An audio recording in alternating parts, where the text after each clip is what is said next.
18, a wild and crazy game, one of the best games of the year, one of the better games in recent memory for the 49ers, another last week of the season banger for the 49ers, propelling them into the playoffs as a 6 seed.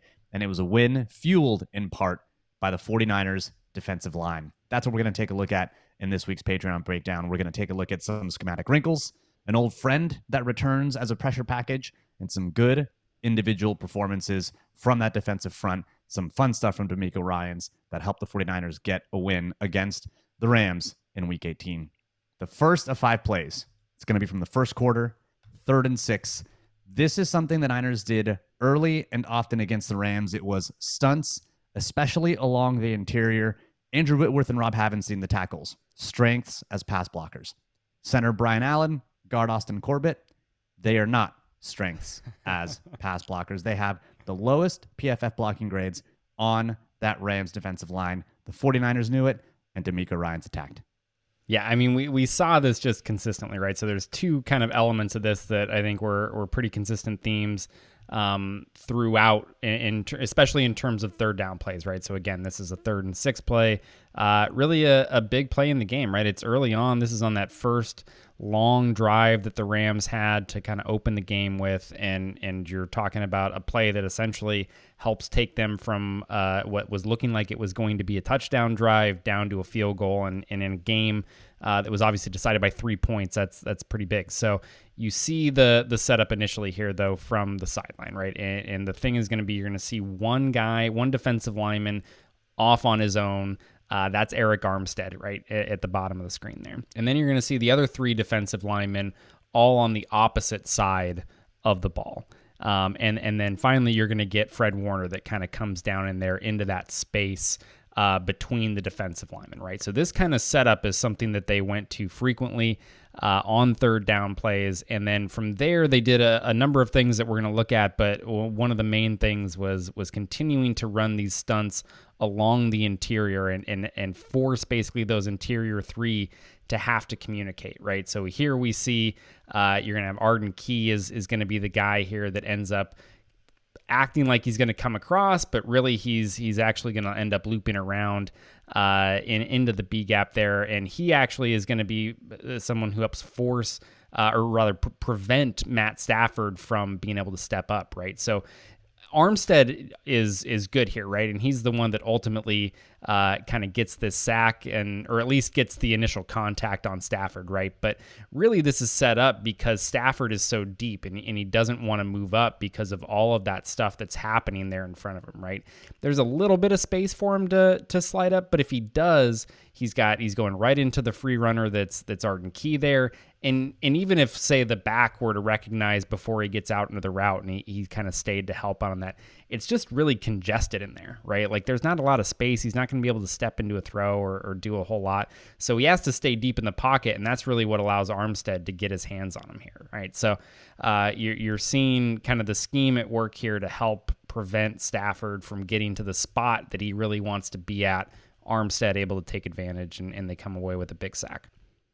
Armstead had a big game. This is just the beginning of it. You know, the alignment here, that 1-by-3 where you've got Armstead out in that wide 9 and you've got the 3 over here. You mentioned this in the pod, David, but it does force the protection to kind of slide a little bit over there. They've got to account for those 3 on that line. That's what allows Armstead to have his one-on-one matchup that he ultimately wins. And then you run some additional stunts on the inside against some of the weaker pass protectors, and that's what ends up getting you your pressure. Now, actually, a big sack here at the beginning of the game. So now we get to the second play. This is the third quarter. This is a 3rd and 6 play. For those of you who've been buying us beers for a while, you might recognize this play. It's one that we broke down. It's something that Robert Saleh did last year. It's the Kings adjustment, and it's a Kings blitz that they have when they see a specific formation. It's basically when they get a 3-by-1 and they see trips to the wide side with the back to the boundary. They run this blitz, and man, it is pretty. Like this is just well-timed, well-executed. The C's part, angels sing, everything happens right for Dre Greenlaw to just get a good knock right into Matt Stafford's chest. Yeah, so this is right an adjustment to their typical fire zone pressure, right? So normally what they're going to do with fire zone, right, remember, is 3 deep, 3 under. So they're going to rotate. You'll see the safety up top there. I think that's Tart is getting back to the middle of the field, and normally you would expect essentially one of either Greenlaw or Ward to stay in coverage, right, and to be that third underneath defender that this is missing right here. But when they get this specific alignment, they essentially feel like they can bring both of those guys and force the back to stay in to protect, right? So they don't end up having to worry about somebody that's available to cover him if they can get him to stay in the protection, right? And here it works out beautifully because not only do they get the back to stay in, right? So they're not like vulnerable out here in that flat area that it could be left wide open potentially, but also with just what they're doing up front on the defensive line, right? Getting, like you said, the C's to part there essentially for Greenlaw coming through here because Fred Warner is able to cut across the face of that left guard, get him going inside, and you just don't have enough bodies remaining, right? Even with the back staying in here. And so, I mean, this is like a good thing that they got the pressure because if you look at who ends up in coverage, right, that's Ebukam on Van Jefferson is kind of the matchup that they're left with here. And that's a matchup that screams that pressure better get home because otherwise, you're looking at maybe some bad things that are happening here if Stafford is able to have a little bit more time and kind of step into this throw, lead him further to the sideline away from Ebukam, then he's maybe running for a while here after this. So pressure definitely makes all the difference, forces an errant throw here that's a tough catch for Van Jefferson, can't bring it in, punt team's coming on. And it's risk reward. It's risk reward that is toying with the rules of their protection scheme where they know if they get blitzers, they're going to leave the back end to protect, which means you've got, you can throw one more than they can block, which is exactly what happens right there with Dre Greenlaw. Now, that's just the beginning of Dre Greenlaw. He was looking to body slam someone, and that was the start. I mean, I'm glad that he kind of went off to the side and didn't just pick him up and thrust him down and like stomp him, NFL blitz style, because that's what he tried to do a little later. That's the mood he had throughout this game. It was definitely a mood. But then we get to the third play. We're now in the fourth quarter. Another third down play. It's 3rd and 10.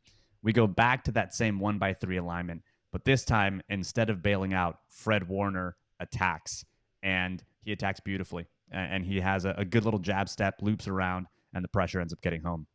Yeah, so again, we talked about what this does to the protection, right? So when you get this alignment here, the line is forced to slide to the side where you've got your 3 defensive linemen, right? So you're going to see everybody from the center over to the left tackle is going to move left to handle those 3 defensive linemen. And so what you're left with is essentially the right guard and right tackle are responsible for picking up Warner if he comes and Bosa. And so here, Warner does a great job setting up, right? So he's going to basically act like he's going to go inside here to get that guard to kind of commit to him a little bit and step inside. That opens up a little bit of space for Bosa, and it makes it difficult for those guys to pass the stun off, right? Because when from an offensive line perspective, when you're looking to pass these off, it's important that you're at the same level and the same depth, because otherwise there's too much space, right? And the defenders can get in. That's exactly what happens. You see the right tackle is deeper than the guard, and so they can't pass that off effectively, right? And so they end up kind of collapsing, but the tackle can't come off to pick up Warner, and so he's able to come free around the edge. And again, you get another big 3rd down sack for this defense.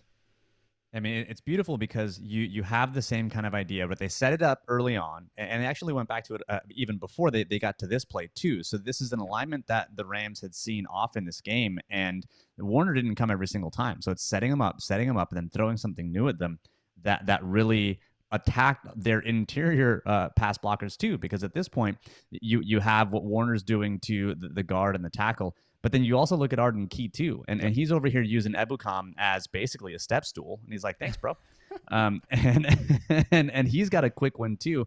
I mean, look at those hands; he gets right through and comes right around. I mean, everyone is winning both on the right side with the scheme and the stunt, but then individually Arden Key is also winning on this side as well. I mean, it is everyone is coming for Stafford, and those are the two players that have hands on him. You've got Warner and Key that get hands on Stafford and end up making this a really positive play for the defense. So then we get to the fourth play. Second quarter. This is the end of the first half play. It's 3rd and 1. Now we get into plays where it's just individual effort. It's just a guy making a play. And in this case, it's going to be our good friend Nick Bosa. Nick Bosa didn't have a lot of one-on-one plays. This was one of them. And he made it. I mean, this is just what he does. He's like, the precision with which he grabs this dude's hands and just says, nah, get out of here. Throws him off and ends up getting to the quarterback is just phenomenal.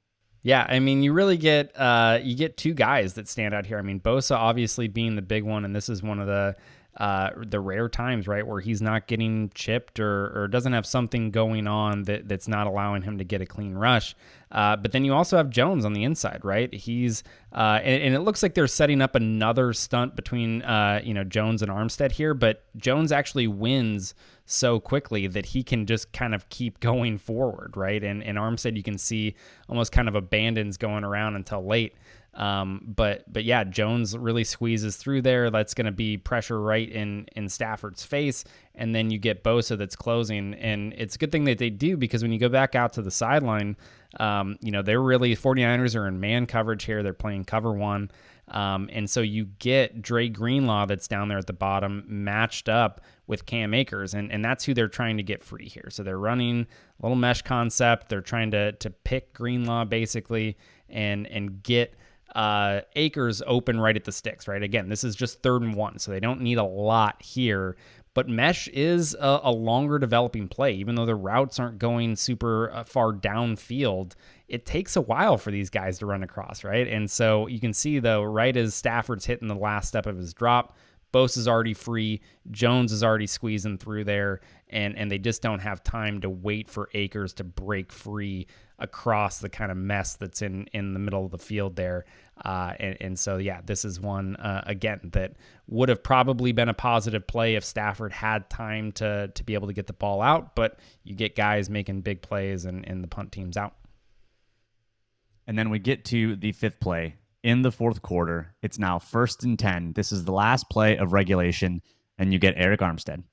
Eric Armstead, who ends up getting a good win on this play and ends up basically ending regulation for the 49ers, taking them into overtime where they would eventually win this game. It's just basically him getting around, flattening out, and getting the quarterback, and all of a sudden he's eaten, and it's time to go to overtime. Yeah, and you remember the Rams, right? They're not just kind of in give-up mode here. I mean, you can see this isn't a typical end of regulation play necessarily, right? So, I mean, there's still 21 seconds left at the snap here, and it's not like the 49ers are given these, gigantic cushions, right? They're playing a little soft for sure. They're in that, showing kind of the too high shell. They're going to rotate, play a soft cover 3 here on the back end. But it's not anywhere near like a normal like prevent type situation, right? The depths that they're getting are relatively normal. You're getting normal concepts from the Rams here as far as the passing game goes. And so, yeah, this is a big play that basically made them give up trying to go down and win this in regulation, right? And get a long field goal here. And so it's Stafford, having to be forced to make a decision. In this case, he's trying to, get up there into that space. I think he sees here that the guard is already gone as he's hitting the final step in his drop. And he just wants to try to squeeze into that space, right? And give himself a little bit more time to be able to make that throw downfield. But Armstead does a good job of getting flat and preventing that chance. Yeah, I thought for a second when I saw this and we were watching it originally with David, I was like, why is he seeming to sprint right into basically no man's land? It looks so awkward, or he's like, oh no, like he's gonna take off or something. And yeah, that guard is just beat so quickly. Look, when the guard is literally like bent over, doubled over, looking like he's gonna puke, and then looking at the defender's ass, it's not good. And so I think he sees it, and then it's just basically try to get into that step up area in the pocket before he gets pancaked by Armstead. So that is, I mean, the 49ers defensive line, this was a game where the defensive line is not nearly as good as it was in 2019. But this was a game that had still some individual performances that were very good from the 49ers defensive line. DJ Jones, Arden Key, Eric Armstead, Nick Bosa all had good pressures. Even Kevin Givens got in on the action on one play. He had one really quick win that was really, really good. And then you also had just some of the schematic wrinkles that the 49ers threw at the Rams to pick at the weaknesses that they had along that offensive line, both by alignment and with interior stunts. And then they went back to some of their pressure packages that they have with blitzing as well in that Kings package. You put it all together and you get a really, really solid defensive game plan and defensive performance from the 49ers. And it was all it felt like all of it was in these high leverage situations, right? I mean, of the 5 plays that we showed, 4 of them were on third down, and then the other one was on that final play in regulation, right, as they're trying to go down and get a long field goal. So it's big situations, and those guys are coming through. I mean, which is what they need from this defense, right? That's how everything is structured, is for those guys to kind of carry things up front, right? They put way more resources into the defensive line than they do on the back end, and they need those guys to come through with plays like this and performances like this. So yeah, I think altogether scheme and then individually, what we saw from the defensive line in this game was big, and it was a reason they were able to pull it out. So yes, Ambry Thomas definitely is going to get some credit, and he deserves it for that interception. And the Niners secondary ended up with 2 interceptions on the day, and lots of people are going to talk about Matt Stafford not having a lot of yards, and that is all true. And yes, the passing defense and the cornerbacks and defensive backs had something to do with that, but really, it was that front. It was the pressure. It was the way they got to Stafford. It was the way they made him feel uncomfortable. And we didn't even talk about what they did in the run game. I mean, they stopped the run over and over and over again for a team that likes to pretend to be like the Niners and pretend to want to run the ball, even though they really can't, at least not against this front. So overall, it was a fun game. Niners win, make to the playoffs on the strength of the thing they invested resources on, and that was that defensive line. And here we are, wild card against the Cowboys. We'll be back. Get a playoffs drop. Give me a playoffs drop. Playoffs? There it is. And with that, thank you for the beer. Thank you for tuning in. And as always, go Niners.